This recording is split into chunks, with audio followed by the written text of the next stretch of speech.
믿음을 원하신다. 오늘 하나님께서 저와 여러분들이 원하시는 것은 바울과 같은 귀한 믿음, 정말 하나님 보시기에 아름다운 믿음을 갖기를 원하십니다. 자, 우리 성경에도 보면 우리 예수님께서 나를 따르라 그랬어요. 나를 본받는 자가 되라. 오늘 저와 여러분들이 사실 예수님을 본받기는 좀 어려워요. 하나님의 아들이시기 때문에. 그래도 주님의 목표는 저와 여러분들의 신앙이 예수 닮기를 원하십니다. 그래서 우리의 믿음은 예수를 목표로 신앙을 하셔야 되는데, 우리 성경상 예수를 가장 많이 닮았던 분이 사도 바울이. 오늘 저와 여러분들이 우리는 바울도 나를 본받는 자 되라 그랬어요. 또 나를 따르라. 오늘 저와 여러분들의 신앙의 목표가 있어야 되는데, 우리의 목표가 사도 바울과 같은 믿음 갖기를 원하셔야 됩니다. 사도 바울과 같은 믿음을 달라고 기도하시고, 그럼 우리가 이 사도 바울은 우리 여러분들이 그 소아시아에 가면 모든 그 교회들마다 초대교회 감독, 초대교회 목회자가 다 에베소 교회, 고린도 교회 거기 보면 이 바울의 이름이 있다는 거예요. 그러니까 바울은 실존 인물이고 우리 신앙의 선배. 그걸 보는 순간 많은 그 관광객들이 눈물도 흘리고 그런 것처럼 바울은 우리와 성정이 같은 사람이네. 바울은 가장 우리에게 믿음의 본을 보이기에 가장 훌륭한 신앙인이었다는 겁니다. 그러면 우리가 정말 여러분들이 바울은 원래 그렇게 훌륭한 신앙인이기 때문에 그렇고 나와는 관계가 멀다 이렇게 생각하지 마시고, 바울은 어쩌면 저와 여러분들보다도 더 불가능했던 사람이에요. 다시 말해서 바울은 예수 믿는 사람을 핍박했던 사람입니다.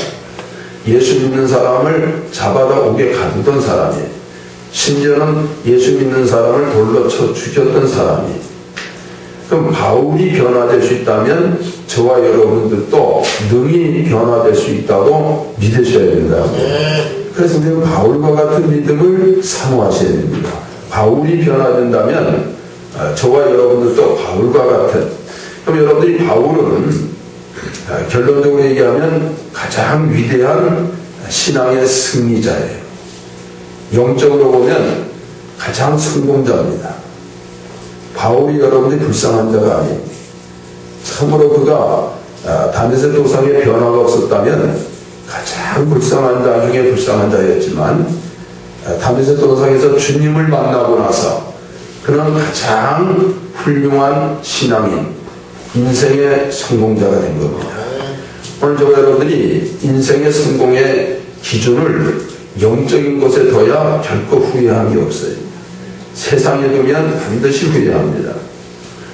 오늘 우리는 사도 바울이 정말 이러한 믿음을 갖게 된, 그래서 그는 하나님의 일꾼이었어요. 하나님의 일꾼이다 하는 말은 교회의 일꾼이거든요. 그러면 교회는 하나님의 몸으로 예수의 피값으로 산 교회다 그랬어요. 오늘 우리는 정말 이 하나님의 교회는 하나님의 이름, 하나님의 마음, 하나님의 눈동자가 있는 것이, 오늘 우리가 사도 바울은 하나님 마음에 합했던 일꾼입니다. 하나님의 눈을 늘 의식했던 일꾼이, 하나님의 이름을 위해서 목숨을 바쳤던 일꾼이. 그럼 오늘 이 사도 바울은 성경을 13권이나 썼는데 그 13권을 모아서 이 사도 바울은 그 13권이 다 신앙 간증서예요. 바울의 신앙 간증서. 그 성경을 보면 거기서 우리는 바울의 신앙의 고백을 우리는 좀 살펴보셔야 되는데, 그 중에 첫 번째 보면 그는 뭐라고 고백했냐면 나는 사도 중에 가장 작은 자다 그랬어요. 사도 중에 가장 작은 자다. 오늘 본문 9절에 보면 나는 사도 중에 지극히 작은 자다. 굉장히 겸손한 성도예요. 오늘 여러분들이 인생에서 가장 행복한 사람은 결론을 보면 겸손한 자입니다. 교만한 자는 항상 도둑쳐요. 항상 문제가 많이 생겨요. 항상 편안함이 없어요.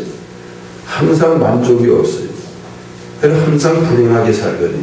근데 겸손한 자는 낮아진 자고 내려놓은 자이기 때문에 항상 편안한 자예요. 겸손한 자가 있는 곳에는 많은 사람이 유익을 얻는데 교만한 자, 욕심이 많은 자 옆에는 항상 많은 사람들이 피곤해, 어려워요. 많은 사람들이 그로 인해서 어려움을 많이 당해요. 그러니까 저와 여러분들이 바울은 원래 겸손한 자가 아니에요. 원래 바울은 사울이라는 이름이었는데, 사울이라는 이름은 나는 큰 자다 하는 뜻이에요. 교만한 자다 하는 뜻입니다. 그는 높아지기를 원했어요. 그가 왜 열심히 예수 믿는 자를 잡아다 오게 가뒀냐면 출세하기 위해서 그랬거든요. 욕심을 부리고. 그럴 때 그는 가는 곳곳마다 사람들에게 해를 끼치고 고통이 있고 괴로움이 있었어요. 그런데 다메섹 도상에서 빛 가운데 예수님의 음성을 듣고 변화된 뒤는 그는 바울이 됐어요. 그 바울이다 하는 뜻은 작은 자라 하는 뜻이, 겸손한 자다. 오늘 저와 여러분들은 작은 자가 되셔야 됩니다. 좀 겸손한 자가 되셔야 돼요. 네, 겸손합니다. 링컨 대통령이 왜 그렇게 겸손하냐? 가장 겸손한 대통령, 존경받는 대통령. 그는 자신이 능력이 없다고 생각합니다. 하나님만을 의지했어요. 그래서 세계 역사상 교회나 기독교 계통에 기도를 제일 많이 부탁했던 대통령이 링컨 대통령입니다. 문제가 있으면 교회에다 기도 부탁을 하고, 그래서 그 어려운 문제들을 하나님이 도와주시고 해결해 주셨거든요. 겸손해요. 오늘 저와 여러분들이 좀 겸손한 믿음을 가지셔야 됩니다. 지극히 작은 자다 했어요. 지극히 작은 자. 그 겸손한 믿음, 그가 정말 하나님의 은혜 속에서 10절에 보면 그러나 나의 나된 것은 그랬어요. 이것은 하나님의 은혜로 된 것이니.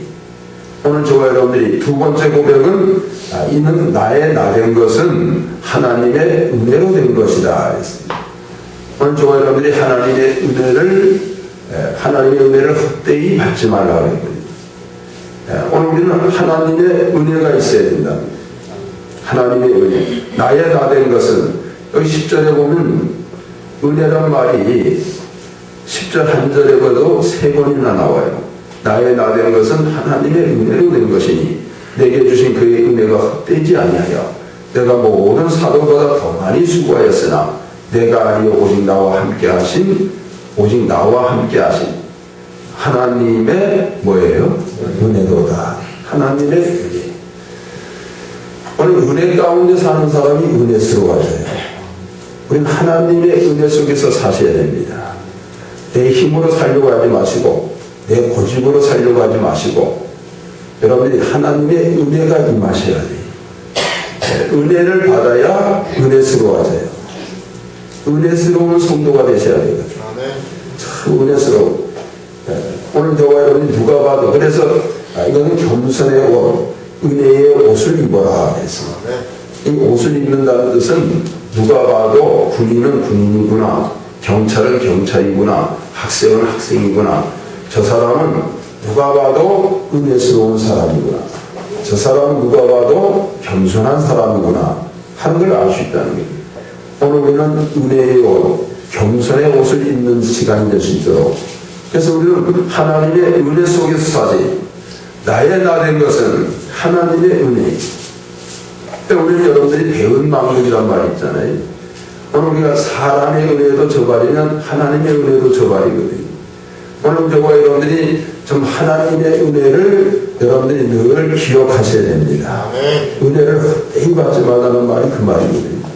예배 때마다 하나님의 은혜를 먼저 감사하면 반드시 그 시간에 하나님이 은혜를 주세요. 그러니까 여러분들 누가 예를 들어 배은망덕하거나 은혜를 잊어버리면 그 다음부터 은혜를 베풀기를 원치 않거든요. 하나님도 이 시간에 저와 여러분들이 은혜에 감사하면 정말 하나님 더 큰 은혜를, 그래서 은혜 위에 은혜더라 했어요. 예배 때마다 하나님의 큰 은혜가 임하셔야 되거든요. 미국의 그 개척 당시에 어떤 청년이 어떤 사장 밑에서 일을 했어요. 처음 그 사장이 눈에 들었어요. 근데 얼마 있다 이제 나가서 사업을 시작했는데 너무 이게 힘들어서 돈이 필요하니까 와가지고 2,000달러만 빌려달라고 그랬더니 그를 신임했기 때문에 그 사장이 2,000달러를 빌려줬어요. 그 돈을 가지고 그 2,000달러 가지고 힘을 얻어가지고 사업이 번성하기 시작했어요. 세월이 많이 흘렀는데 큰 사업가가 된 겁니다. 그런데 그 빌려줬던 사장은 사람을 잘못 만나 사기를 만나서 그 사업이 부도가 나고 파산이 됐어요. 그래서 빚이 큰 빚이 있었는데 그 2,000달러를 빌려갔던 청년이 큰 사장이 돼서 그 사실을 알고는 그 자기 2,000달러를 빌려준 사장의 빚을 다 갚아줬다는 거예요. 그런데 그 사장이 그 2,000달러를 그 사장의 빚을 갚아준 그 사장은 그 사업을 크게 그래서 미국에 가서 아주 몇째가는 큰 재벌이 된 겁니다. 오늘 우리가 하나님 사람의 은혜도 감사해야 되지만 하나님의 은혜는 여러분들이 반드시 은혜 위에 은혜를 사모하시고 항상 하나님의 은혜를 정말 감사한 마음으로 그래서 이 나의 나된 것은 그것은 하나님의 은혜더라 했습니다. 하나님의 은혜입니다. 오늘도 저와 여러분들이 지금까지 살아있는 것도 하나님의 은혜예요. 정말 하나님이 지금까지 인도해 주신 것도 정말 하나님의 은혜를 여러분들은 기억하시고 사도 바울처럼 하나님의 은혜를 감사하는 자가 되십니다. 하나님의 은혜를. 또 이 사도 바울은 하나님 앞에 뭐라고 고백했냐면 나는 날마다 죽노라 했습니다. 우리 31절에 보면 고린도전서 15장 31절에 형제들아 내가 그리스도 예수 우리 주 안에서 가진 바 너희에 대한 나의 자랑을 두고 단언하니 나는 날마다 뭐하노라 그랬어요? 죽노라. 여기 한번 따라합시다. 나는 날마다 죽노라. 오늘 우리는 날마다 죽으셔야 돼요. 성품이 죽고. 오늘 우리가 옛사람은 여러분들이 예수 믿고 새 사람이 됐어요. 새 사람이 되면 많은 사람들이 스스로가 느껴요. 나는 새 사람이 된 것 같은데 왜 이렇게 변화가 없냐. 또 주변 사람들이 예수 믿은 지 10년, 20년 됐으면 천사처럼 변화가 돼야 될 텐데 안 돼. 왜 그런 거 아니? 옛사람이 살아있어요. 이건 죽을 때까지 가는 겁니다. 사도 바울도 이게 자꾸 나타나니까 그 고백을 나는 날마다 죽노라 그랬어요. 그래서 여러분들이 날마다 죽어야 새 사람이 새롭게 성장하고 변화가 되는 겁니다. 죽지 않으면 변화가 안 돼요. 그래서 여러분들이 그 김익동 목사님은 아주 유명한 깡패였거든요. 그래서 사람들이 이렇게 평양에 장을 보러 가면서 이런 산마루에 올라가가지고 침을 뱉으면서 제발 오늘 김익동만 만나지 않게 해달라고 그렇게 했던 사람. 그가 이제 선교사 만나가지고 변화됐어요. 변화된 그가 이제 어느 날 부흥회를 가는데 기차를 탔더니 어떤 할아버지가 옆에 앉아가지고 그 당시 긴 담배 때니까 계속 담배를 갖다가 피우니까 너무 이제 담배 냄새 맡기도 어렵고 그래서 자리를 피하니까 또 거기까지 쫓아와가지고 또 담배를 피우고 그래서 사도 담배 피워서 막 갖다 대니까 이게 밀쳤는데 담배대가 떨어져가지고 부러졌어요. 그러니까 뭐라 그러는 그 할아버지가 그러면 그렇지 아직도 김익두가 살아있구나. 그러니까 미안하다고 죄송하다고 말을 안 하니까 내가 당신한테 젊었을 때 당신 예수 믿기 전에 내가 한번 평양 시장 갔다가 얼마나 내가 많이 맞은 사람인데 그래서 좀 죄송하다고 미안하다 그랬더니 그래도 내가 옛날 같으면 뼈도 못 추렸을 텐데 많이 변화됐구만 하면서 돌아간 거예요. 오늘 우리가 여러분들이 날마다 죽어야 변화됩니다. 우리는 죽지 않고 변화되려고 하니까 안 되는 거거든요. 사도 바울도 자신이 날마다 죽노라 그랬습니다. 그게 신앙의 그의 고백이었거든요. 오늘 우리는 여러분들이 죽어야 변화되는 겁니다. 옛사람이 죽으면 새사람이 살아나는 거거든요. 날마다 죽노라 그랬습니다. 또 이 사도 바울의 고백 중에 네 번째 고백은 뭐냐면 나는 복음의 빚진 자다 했어요. 빚진 자예요. 로마서 1장 14절에 보면 로마서 1장 14절에 헬라인이나 야만이나 지혜 있는 자나 어리석은 자에게 다 내가 뭐한 자예요? 빚진 자예요. 복음의 빚진 자. 우리가 여러분들 빚을 진 사람은 항상 뭔가 쫓깁니다. 전화만 와도 누가 찾아만 와도 오늘 이런 심정으로 복음을 전했다는 거예요. 아주 간절한 심정으로 복음의 빚진 자예요. 또 그는 복음을 부끄러워하지 아니한 자라 그랬습니다. 오늘도 저와 여러분들이 주님은 우리가 복된 소식은 복음을 여러분들이 전하고 복음을 부끄러워하지 않는 자가 되셔야 됩니다. 그래야 복음의 역사가 나타나거든요. 복음을 부끄러워하면 복음이 가리워진다 그랬어요. 그 가리워진다는 것은 복음의 어떤 능력이 나타나지 않는다는 거예요. 오늘 여러분들이 복음을 부끄러워하지 마시고 복음을 담대히 전하는 자가 되셔야 됩니다. 그럴 때 복음에는 능력이 나타난다. 나도 살리고 남을 살리는 능력이 나타나요. 능력이. 오늘 이런 복음의 빚진 자와 같은 심정으로 전하셔야 된다. 또 다섯 번째는 사도 바울은 그는 나는 믿음으로 살리라 했습니다. 무엇으로 살아요? 믿음으로 사셔야 됩니다. 믿음으로. 우리 로마서 1장 17절 말씀에 보면 복음에는 하나님의 의가 나타나서 믿음으로 믿음에 이르게 하나니 기록된 바 오직 의인은 무엇으로 살아요? 믿음으로 말미암아 삽니다. 믿음으로 사는 자. 사도 바울은 견고한 믿음이, 여러분 약한 믿음이 아니, 흔들리는 믿음이 아닙니다. 견고한 믿음으로 사셔야 돼요. 견고한. 그래야 믿음이 믿음 위에 믿음으로 이르게 된다 그래요. 약한 믿음으로 살수면 믿음으로 사는 자가 아니, 견고한 믿음. 그래서 우리 고린도전서 15장 58절에 보면 고린도전서 15장 58절에 그러므로 내 사랑하는 형제들아 뭐하며 견고하며 흔들리지 말라. 오늘 우리가 신앙이 막 흔들릴 때가 있어요. 신앙이 약해져요. 그 신앙이 흔들리는 이유는 뭐냐면 우리 믿음이 견고하지 않아서 그래요. 오늘 저와 여러분들의 믿음은, 의인이 사는 믿음은 견고한 믿음입니다. 우리 믿음은, 그래서 우리의 믿음은 말씀을 더 듣고 믿음이 견고해지도록 우리 믿음을 성장시켜야 됩니다. 더 강한 믿음으로 성장시켜요. 그러면 흔들리질 않아요. 항상 주일에 더욱 힘쓰는 자들이 되라. 이는 너의 수고가 주 안에서 헛되지 않는 견고한 믿음이 헛되지 않는 겁니다. 사도 바울의 믿음은 강한 믿음이 내게 능력 주시는 자 안에서 내가 모든 걸 할 수 있느니라 그랬거든요. 정말 여러분들이 풍부에도 처하고 낮은 데도 처하고 빈곤에도 처하고 그러면서 그의 믿음은 강해진 겁니다. 오늘 하나님은 고난이 우리에게 유익하다는 것도 고난의 믿음을 통해서 우리의 믿음이 강해지고 견고한 믿음으로 성장하셔야 된다는 거예요. 그런 믿음이 의인의 믿음이. 그래서 그런 의인은 오직 그 견고하고 강한 믿음으로 살리라. 믿음으로 살리라.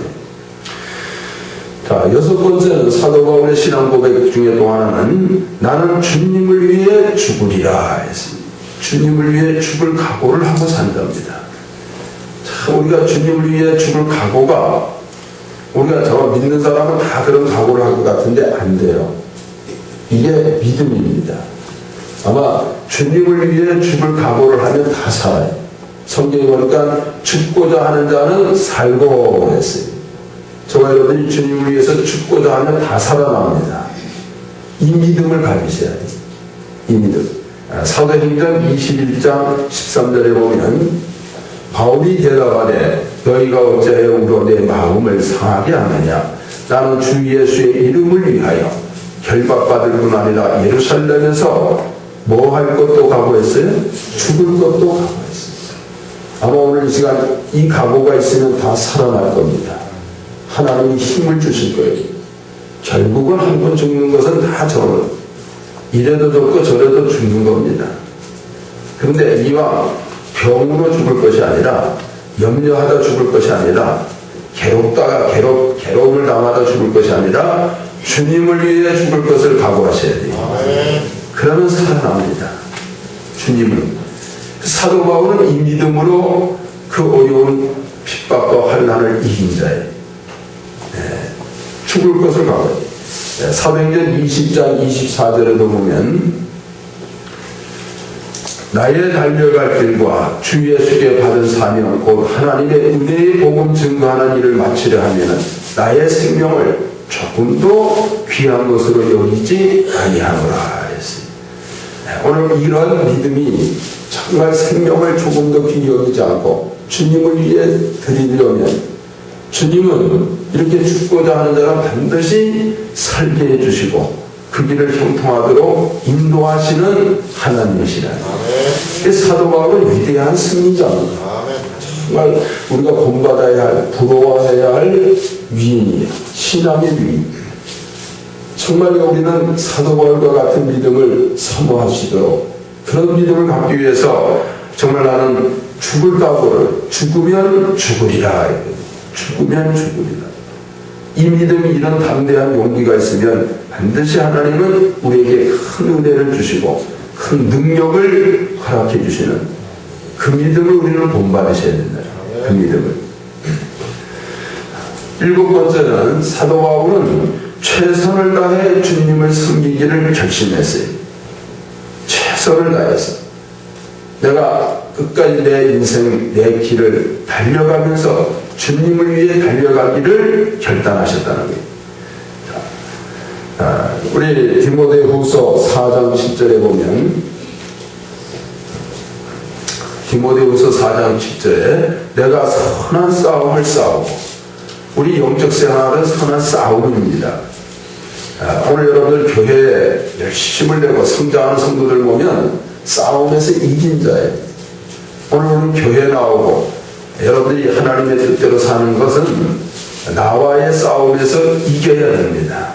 시간과의 싸움, 환경과의 싸움, 악한 영과의 싸움에서 이기는 자가 되셔야 돼요. 그래서 내가 선한 싸움을 싸워서 이겼다는 거예요. 나의 달려갈 길을 마치고 했어요. 오늘 우리는 그날 주님께 가는 그날까지 달려가는 마음을 가지셔야 돼요. 달려가는 마음. 좀 쉬고 가자, 누워서 가자, 편안히 가자 하는 마음보다는 달려갈 수 있는 마음을 가질 때, 그때 하나님은 믿음을 지킬 수 있다는 거예요. 달려갈 길을 마치고 믿음을 지켰으니 오늘 우리는 믿음을 꼭 지키셔야 됩니다. 믿음을 잃어버려서는 안 돼요.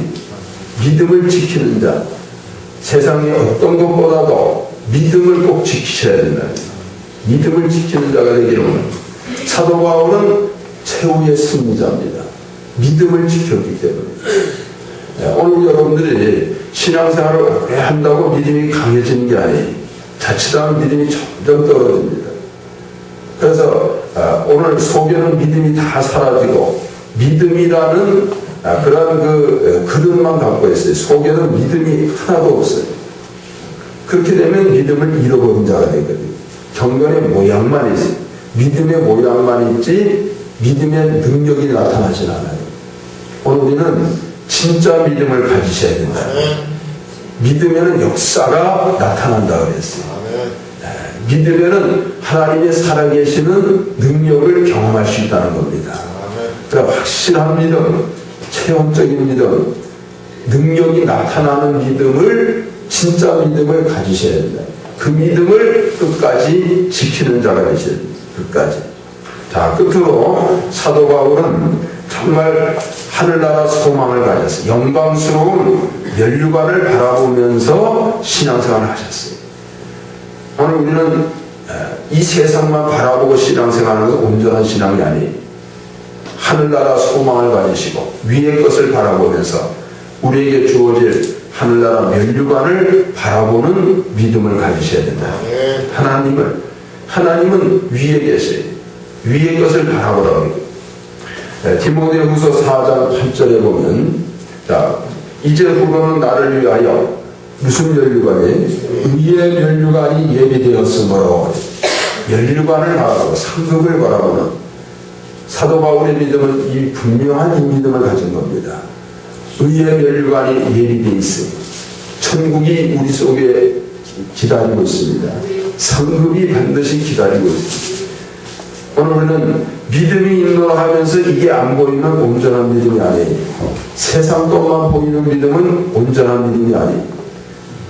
하늘나라가 보이셔야 되고 면류관이 보여져야 되고 상급이 바라보여야 되고 우리가 살 처소가 보여지는 믿음이 이게 온전한 믿음이에요.